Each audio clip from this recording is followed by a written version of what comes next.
All right, welcome to Roots of Reality Experiences. I'm joined by Jeff Asher, who's the co-founder of Datalytics and a nationally recognized analyst with expertise in evaluating justice data. Additionally, in the past, Jeff worked as an analyst for the CIA and the U.S. Department of Defense. And lastly, his writings have been published in numerous national publications. So, Jeff, thanks for coming on today. Thanks for having me. So, when did you first get interested in crime data? That's a good question. Well, I was living in DC, decided to move home and from New Orleans originally, and the only jobs that were available that needed somebody of my skill set was this kind of new made up position with the police department doing crime data analysis. And so I just started doing it because no one else was doing it. And then I started writing about it nationally because no one else was doing it. So that's I think you're probably supposing that I am actually interested in crime data and analysis as opposed to just it's a I career. would hope. Oh, yeah. But yeah, it's been a very interesting and I don't want to say rewarding, but almost rewarding subject matter to evaluate and analyze. Sure. Well, I mean, obviously, I guess, the data collection and kind of finding sort of information and solutions potentially to problems is incredibly important to that field. But I guess there's also, one of the funny things about numbers is how, depending on how you look at numbers, it can mean different things and can be taken out of context to a certain extent. So, like, how are the ways that crime data can be misleading, or how is it used to be misleading then today? I mean, it's consistently used in misleading ways, Yeah. and there's an enormous data vacuum, and so that makes it very difficult for people to um, evaluate trends, and it makes it very easily for um, let's say partisans or Right. advocacy groups or anybody to take complex and challenging data sets and just use that as a sort of means to say, oh well, this is our point and this is what the data says, even if that's not necessarily the case. Sure. So how would you say then like an average person can kind of combat that? Like what should they know necessarily to understand when something's being kind of cherry picked? Uh, well, they should assume it's always being cherry picked, I guess Okay. is the best way about it. They I think people should be aware that the data is flawed, but just because you're dealing with flawed data doesn't mean that there's nothing you can learn from it, especially data like this, which tends to be consistently flawed. Okay. Um, and that sort of the anecdotes don't necessarily match the reality of what the data shows um and sort of a you need sort of a holistic approach to analyzing and understanding these data sets to be able to move forward and really truly evaluate them. Okay. So if like a media organization then, pops out some study that was done and uses it to support some type of political agenda, then I guess someone should just immediately be skeptical of that unless sort of both sides of the political spectrum are kind of reporting the same thing.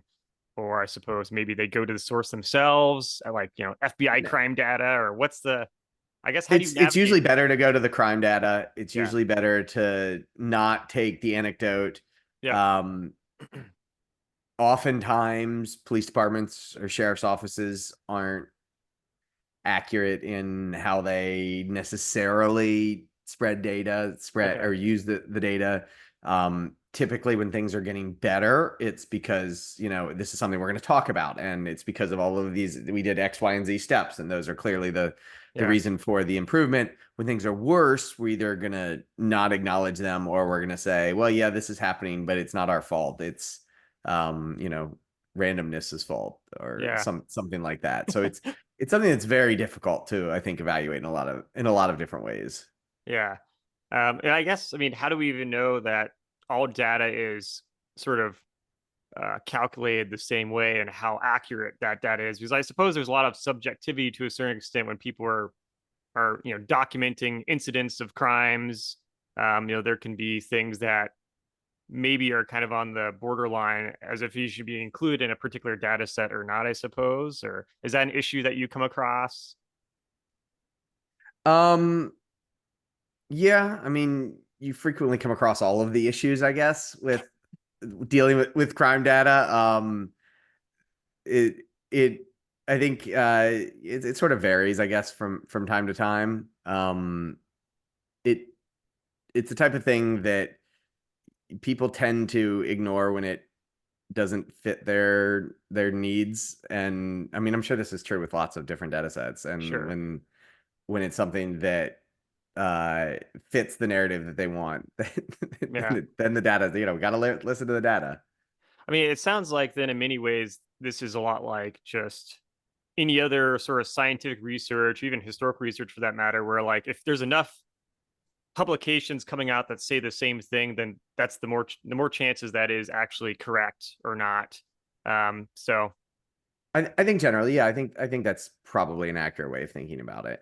yeah, Uh, well, sometimes. sometimes When they're referring to a data set and they're all saying the same thing, yes. yeah. But like we just went through years of people talking about this giant crime wave, and Oh yeah. there was a big spike in murder, but the rest of crime kind of continued to fall, or reported crime at least. Hmm. But we have this other survey that the Bureau of Justice Statistics does that showed that there was this huge spike in crime. Yeah. And we know that crime is underreported. So, like, what do we believe? It was really this complicated narrative of what's happening, and it was usually boiled down to as a crime spike. Um, Now we're kind of, I think, more realistically talking about what's happening, at least in the news that I've seen. So I Okay. don't know if that's kind of like the airplane with all the holes in it. Like, Yeah. you know, I see the news articles that quote me, and I'm always saying that what the data says. So it must be private's falling. So yeah, essentially data useful tool, but be skeptical, I guess, of how it's being reported. Yeah, Yeah. you can say that about every subject, though. I Yeah. guess Yeah. it's just more so true with crime and crime data. Sure. Okay. Interesting.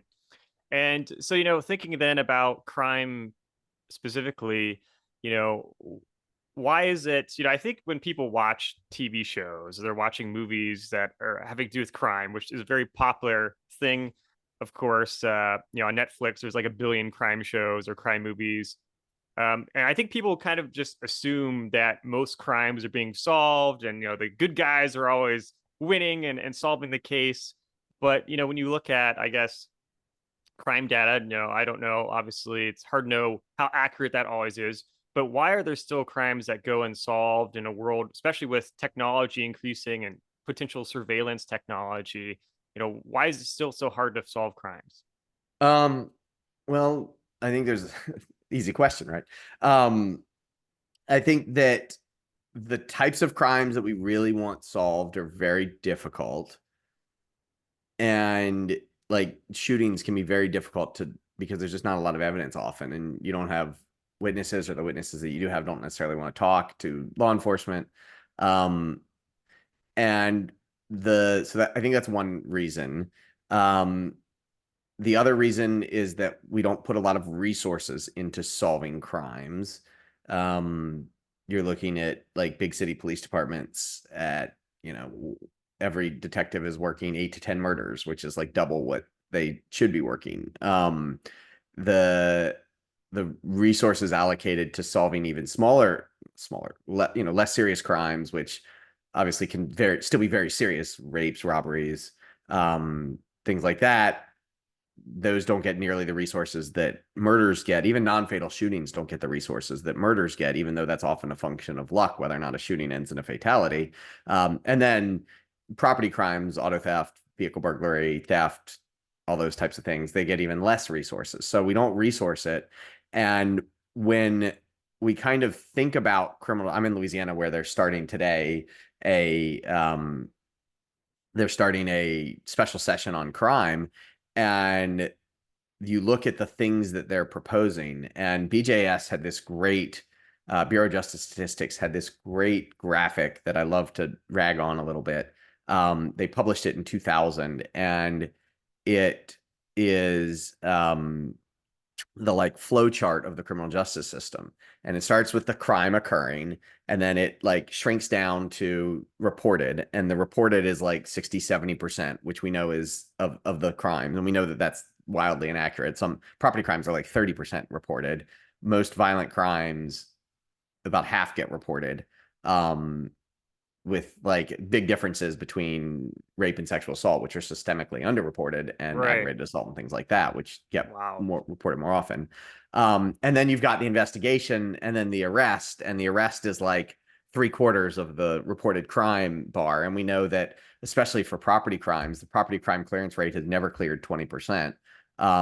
Last year, the property crime, or excuse me, the never cleared 30%. Last year, the property crime clearance rate nationally was 12.5%. Violent crime, the clearance rate last year was 38.9%. It typically is around 45-ish%. So we're talking about less than half of the violent crimes, and 1 in 5 or so of the property crimes tend to get solved. And then they go to the prosecutor. Does the prosecutor prosecute? And then if they prosecute, do they get a guilty finding or a plea or something? And then you get incarceration, and then after incarceration is release and probation, parole. And so you've got all of these steps, and you look at, and bring it back to Louisiana, you look at what the state is doing. Everything is on the right side of the ledger after the arrest. There's nothing before the arrest, even though the vast majority of incidents are not making it to the arrest stage. And we know that the greatest criminological uh, rationale for why people get deterred from committing crime is that they think that there's a strong likelihood of getting caught. Swift and certain punishment is not the severity of the punishment, is what drives people, deters them from crime. And yet all of the policy measures that we're taking, and Louisiana is an outlier, but it's not that much of an outlier, all of the policymakers revolve around doing the right side of the ledger. And none of it deals with the stuff that actually is going to reduce crime, of which I think clearances would be a huge assistance, but we don't Yeah. focus our resources there. Bringing it all back from this rambling, Wow. that my get stepping off my soapbox to answer the question, which is that we don't resource it at an agency level, and we don't resource it at a policy level either. So people then, if I understand correctly, really are not putting enough effort into preventing crime. It's mostly just, okay, what are you gonna do after you've caught someone who's committed a crime? But I mean, the whole point's trying to convince people not to do crimes. Because right now, I mean, it looks like, and based on how you described it, it seems like it's pretty easy to commit crimes and get away with it. Your percentage is pretty good depending on what crime you, I guess, you're involved in. But Yeah, and I'm not encouraging people to commit yeah, crimes. I right. just want to be clear And this about is that. supposed to be, yeah, I trying didn't to have to address sign the a issue. waiver, but I should have. Yeah, yeah, we're not promoting crime, but I mean, that's the reality, though, is that this is a pretty crazy thing to think about. That for a lot of these different statistics that you were listing off, the probability is in your favor of not getting caught. So Well, and I think you mentioned technology, and we think of like CSI as how what right, happens with crime, but the you look at, like, think about, all right, you have a camera. The camera's on a city block. Maybe it can see, it's got, at night, it's got this incredible new technology. It can see everything happening within the radius of the camera within a city block. That's like, that's a really good camera. You have thousands, tens of thousands of city blocks in a city. yeah, So if you invest in, let's say we got 500 cameras, and you're like, look at all these cameras we're putting up around the city in the high crime areas, the likelihood of like catching somebody on that camera is probably pretty low. Um, and so, and then if you wear a hoodie or a face mask or something, then the actual evidence is reasonably light in terms of what exactly you're getting of yeah, this person committing a crime. So it's not like cameras are the solution unless you want to put 15,000 of them on city blocks. And I'm not advocating for that, but I'm saying that we invest in technology, but not at the scale that it would need to be effective. But I think we don't invest at that scale for the very good reason that, like, enormous civil liberties right, intrusions if we do invest at that level. So it is a trade-off. But if you want CSI, like real life CSI, you need to scale up significantly. yeah, And then you've got things like, we know that just having sort of running DNA deters people from committing future crime. But then you look at a place like New Orleans, where the city hasn't had a functioning crime lab since Katrina. yeah, You've got, this ability to run DNA, but you've got this in a lot of cities, these enormous rape kit backlogs. And so you're not catching people because you haven't resourced the technology on, and even if you're, putting cameras in cars and things like that. I mean, that's I guess, the kind of irony of all this then is that there's a lot of technology we could implement, but to try to combat the crime issue. But then, of course, people have to be okay with there being constantly under surveillance, essentially. Um, I don't know if that's a big deal or not. I guess it depends on someone's perspective on it. But Certainly. And the Washington Post had this great series of articles that they did, I think, in like 2018, where they talked about places where within cities that people could murder with impunity. So if you're in the French Quarter in New Orleans, like 80-90% of the murders get solved there. If yeah, you go a mile away to the 7th Ward, where this neighborhood where there's a lot of gun violence and a lot of shootings and a lot of murders, you're looking at 10 to 15% of murders getting solved there. So it where and the neighborhoods and yeah, sort of the places where gun violence tends to happen and we haven't interrupted it generationally are the places where the ability to interrupt this through, clearance driven deterrence is the weakest. And it really, I mean, it has a terrible effect on the communities that yeah, this sort of inability to interrupt these cycles of violence. It's just it has this continuous effect, and it makes it very difficult, I think, if for places like New Orleans, Milwaukee, Chicago, where this is just a recurring, constant problem. yeah. I mean, yeah, I mean, you would think that those would be places you'd want to really kind of invest in technology to help drive down the crime rates and have some more monitoring going on. But of course, then I guess you get into this the clash of do people want to be monitored or not, and kind of debate. Yeah, I guess it's kind of a dilemma that people have to kind of uh, debate, I guess, to a certain extent. But yeah, Well, and all the evidence says that the resources that we dedicate in terms of personnel, the investigators that are going out there, the crime scene technicians, things like that, that's what's going to help solve crimes. And yeah, so, yes, it's good to have cameras when you're trying to solve a murder and you have like access to film footage, but going out there and meeting witnesses that can give you testimony is the way to do it. And yeah, you can't do that if you don't have enough officers dedicated to it. right. Um, I don't know how much work you've done or data you look at on an international level in different countries, but do you know sort of how the US crime situation compares to, like, say, other countries in Europe or something else in terms of what they're doing and their clearance rates, et cetera? I don't. I know they have far less gun violence, and I'm Yeah, assuming much higher clearance rates, but I don't. yeah, I don't actually have sure. really strong insight into that. Yeah. I guess it's just, yeah, kind of in America, you kind of, I guess, to a certain extent, we're kind of anomaly in terms of sort of modern democratic countries because we have so much crime and violence compared to others. So Yeah, that we're similar lucky to. us. Yeah, I know that's right. One of the looking good. Yeah.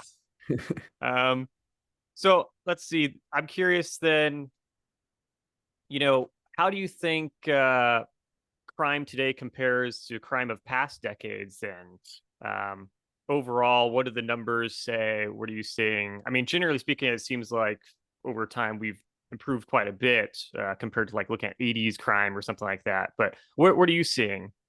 I mean, crime is down significantly from the latter half of the 70s through the latter half of the 90s compared to today. Um, it hasn't changed dramatically over the last kind of 2 decades plus. Okay. But it remains low, and kind of the nature of crime has gone from something that like was very much dominated by Chicago, Los Angeles, and New York to something that's a little bit more spread out. And especially when you're talking about murder in the 90s, 20% of murders nationally occurred in New York, Chicago, or Los Angeles. And now it's like 6%. So there are places where crime and especially murder are worse than they were in the 90s. But nationally, we've seen this large decline. Yeah. Well, that's some good news there. Right. Yeah. Well, it is. I Yeah. mean, I'm a huge Saints fan, and so when you talk about kind of like how are the Saints doing, or Yeah. how is your sports teams doing, you never compare to the worst years. You don't say, Right. well, in 1980 the Saints went 1-15, so they won 9 games last year. That's so much better. Right. Sometimes you compare. They won 7 games the year before, 9 games last year. I guess that's improvement, although I don't really see it. Really, you compare to the best. They won a Yeah. Super Bowl in 2009. How close Yeah. are they to doing that? They're nowhere near that. So I'm not satisfied Sure. with how we're doing. And so I think the context is important that, hey, this is not the worst it's ever been, but also it's not the best it's ever been. Yeah. But also we've seen dramatic declines in murder and gun violence in the last 2 years. So the direction we're heading in is very positive, even if it's not back quite to where it was everywhere in 2019. Yeah. Yeah. Perspective is key there. And I mean, I think especially in today's sort of media environment and with, all the political polarization going on, things tend to be sort of taken out of historical context when looking at crime in general. I think there's a lot of presentism. I see this all the time with basically any subject. People kind of assume, especially depending on where you fall on like political lines, that things are the worst it's ever been on a particular subject, just because of that's kind of the environment we're living in now. So, Yeah, I mean everything has to be the worst ever, right, or it's either not a problem or it's the worst ever, and there's nowhere in between. that's right. Yeah, pretty much sums it up. Um, how do you think social media has impacted crime? Like everything else, not positively. Um, I mean, I don't know how much it's impacted crime per se. Obviously, things go viral, Yeah, and I think the bigger impact is in our awareness of crime. We tend to look at incidents occurring and be like, "Oh my God, look at this! It must be everywhere." Or I think about next door, where if somebody swipes my package yeah, um, off of my front door, I post it. My street might have 10,000 packages delivered in a given year. right.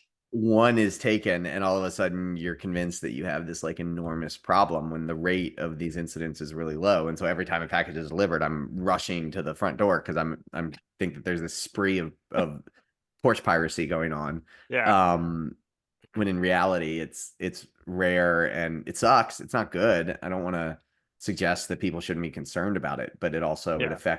it strongly affects your ability to evaluate exactly what is happening.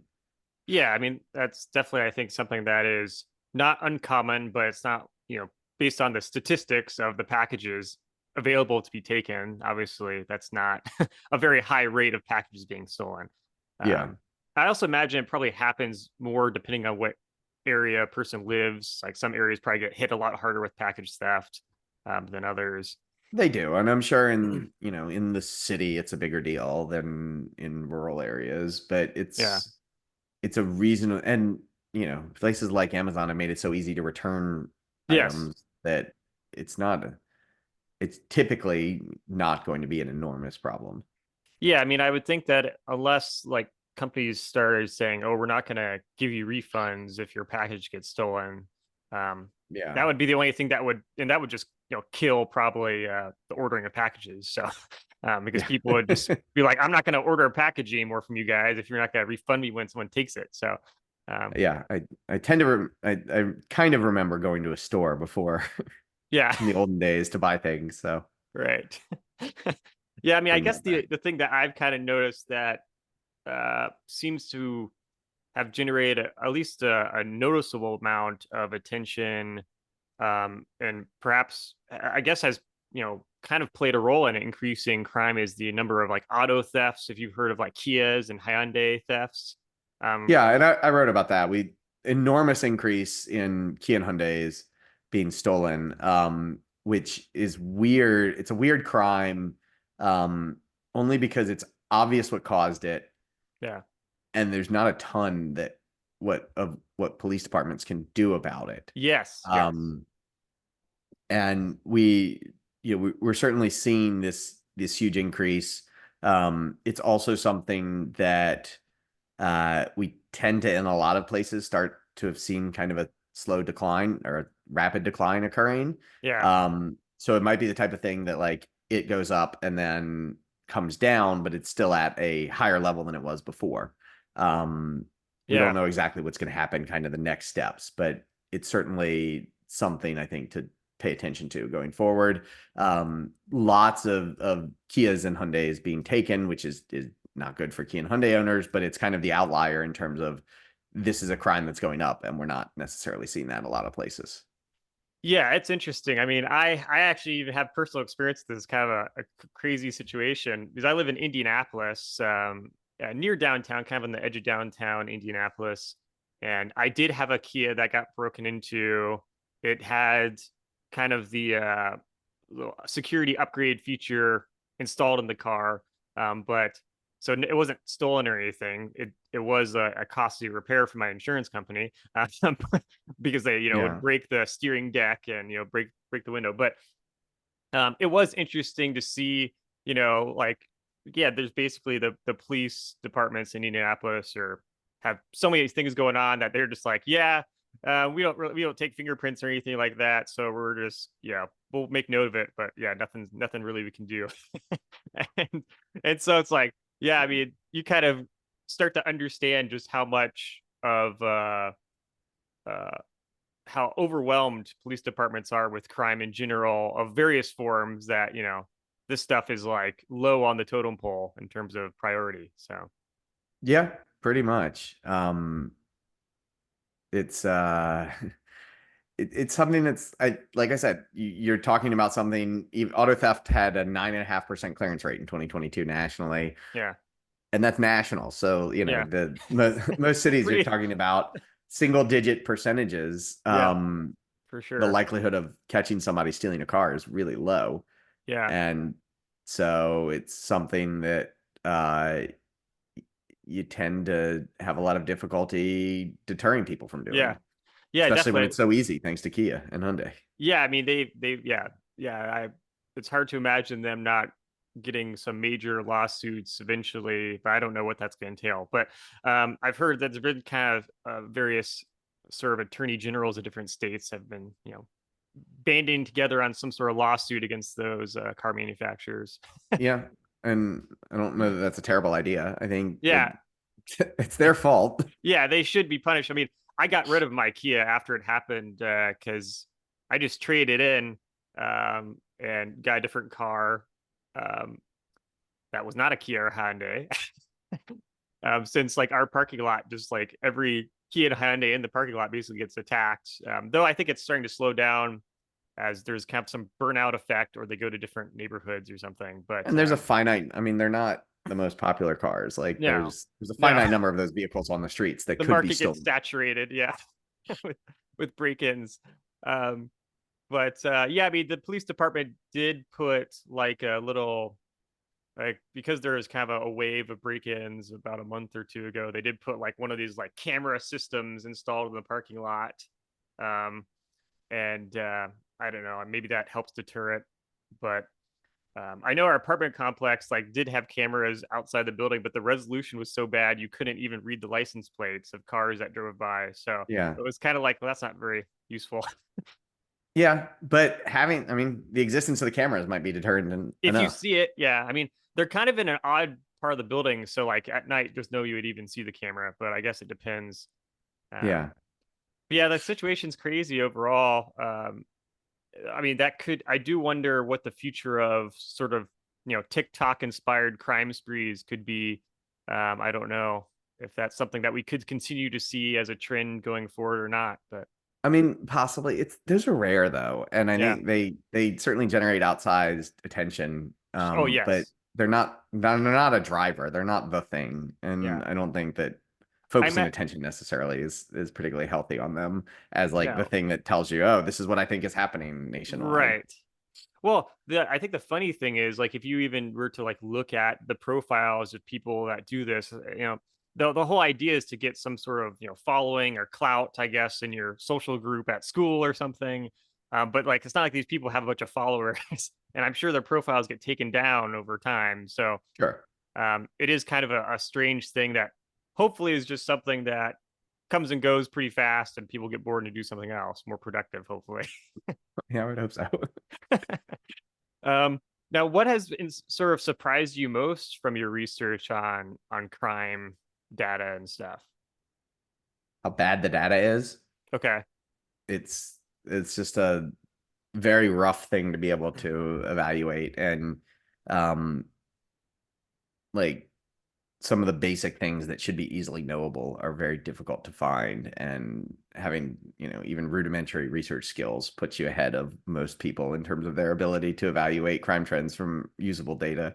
Yeah. um there's it's very bad data, and there's very few people, I think, like strong outside of government, that are like strongly invested in improving the data. Everyone agrees that we need better data, Right. but what is being done to fix it is frequently virtually nothing. So, what would be the example then of bad data, and what would be an example of how to fix it? Um, well, one of the Substack posts I'm putting together is on, how many violent crimes were there in 1970. And so, like, in theory, that should be easily knowable. But the FBI, they've been reporting data, national data back to 1960, should be able to find it. But their Crime Data Explorer, the main website, only goes back to 1979 with their spreadsheet. And so they used to have 1960 to 2014 on an old website, but that website is now defunct. And so when I got it, I downloaded it years ago. I downloaded the number of crimes on that website. The other way to do it is to go to, they have scanned in PDFs on archive.org of each year's uniform crime report. And so you can go and you can find the number that they reported, but they update those numbers frequently after the fact. And so the numbers that they had in 2014 don't match the numbers that they have on the 1970 PDF. Okay. Um, and so, like, which one of those is correct? I, I don't know. Um, but I have the one that I use, and at one point that was the number that the FBI was giving out, but they don't have that available anymore. So, like, a reporter asked, and I was like, "Well, here's how I got the number. Take it or leave it." And so a simple thing like, how many violent crimes does the FBI think occurred in 1970? There's no like single number that you can turn to and be like, this is the exact number that we need to be using. Wow. Um, and so I think, but that number has to exist somewhere. You would think, yeah, Um, yeah, and so there is the easy solution of we find it and we publish it, but it's not easy. yeah. So, what's your goal then for getting like 1970s data, just to be able to compare it to the other decades later? Yeah, I mean, it's useful to know how many violent Sure. crimes there were to compare to Yeah. today. Yeah. Um, and it's useful to know the exact number that they estimated occurred, acknowledging that it's an estimate, just like every year's an estimate. Sure. But like, it's useful to have a single number that we can use. Yeah. Like, you know who won the 1970 Super Bowl, you know what the statistics were in the World Series that year, Yeah. but you don't have any idea something much more important in terms of like crime. Do you do you ever learn anything about like potential solutions to present day crime problems from looking at sort of past crime data from previous decades at all? Or Not really, because the okay. data is always, I don't know, it's always a little fudgy. So Wow. I mean, yeah, sounds like data seems to be one of the biggest issues then when it comes to solving crimes in the first place. Because if you have unreliable data, it's hard to find solutions based on that data. yeah, always. Absolutely. Wow. Well, that's not good. Okay. Sorry. That's right. Jeff came on and really gave a positive spin on on the world today with crime. But that's reality, and that's a solution. Something that certainly needs to be addressed. So hopefully, more people being aware of it can help promote solutions to the problem. So good to know. I would Um, hope so. Yeah. if people care, if they don't want their stuff, if they don't want to be a victim of crime, it's probably better to try to improve that situation. So, what are you currently working on? I know you mentioned a Substack post that you have, but what else? So we just launched a project called the Real Time Crime Index, which the goal is to get somewhere between 500 and 1,000 police departments reporting monthly data, with like a 30-day lag, so that you can kind of mimic what BLS is doing with their employment data. Hmm. And you could say there were X number of murders last month and this in this sample, and compare that historically, and that should be predictive of the national trend. Um, so we just launched that with a grant from Arnold Ventures and are starting to recruit agencies, starting to get data, hiring people for the project. So that's going to kind of, hopefully it's a 3-year grant that's going to take over my life for the next 3 years. Yeah. Um, and we'll see how that goes. And hopefully it goes well enough that Arnold will eventually offer another grant opportunity for us. But Yeah, keep your fingers we're crossed. Yeah. we're very excited. It's a very cool project, and I think it'll not a commercial venture. The goal is to be a public good and Yeah. have eventually the data product that we build live within a federal website and be a federal owned and maintained Yeah. entity. That's super cool. Definitely sounds like a worthy project. And I mean, I'd presume given the ongoing issues with crime is always a problem that people want to solve. So I feel like there'd always be reason to have work like the ones that you're doing. So Yeah. what's the best way for people to continue like follow your work and keep touch of what you're doing? My Substack's jasher.substack.com. I'm not really on Twitter anymore, but I'm on Blue Sky. I'm not that interesting there. I used to be funny on Twitter, Oh no. but not anymore. But my Substack, I try to publish once a week. Once a week on Mondays. So, Yeah. um, sometimes it's informative, sometimes it's not. But I like to think that it's a good product that I put out that helps to spread some of the gospel about what's happening and what's known. Yeah. No, that's awesome. Well, thanks so much then for coming on and sharing all your knowledge and for all the work you do. Obviously, really important issue to work on, and it's good to have perspective on what's happening and what needs to be improved. So, Yeah, my pleasure. Thanks for having me.